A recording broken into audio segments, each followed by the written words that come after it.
In this video, I'll be showing you how to disable or how to turn off TalkBack on your Samsung Galaxy M17e. Now, the first step is figuring out how to navigate. If you're using gestures, you will need to be using at least 2 fingers when you're moving across your screen. However, if you're using buttons, then it's going to be slightly different.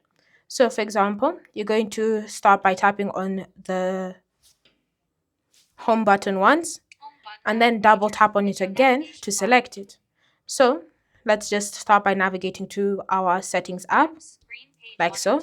Then select it and double tap to open up the app.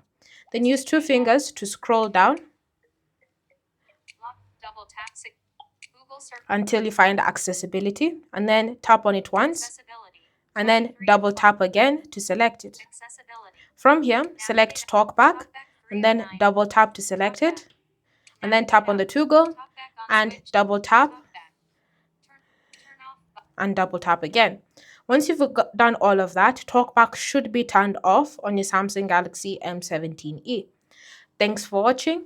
If you have any questions or comments, leave them down below, and I'll see you in the next video.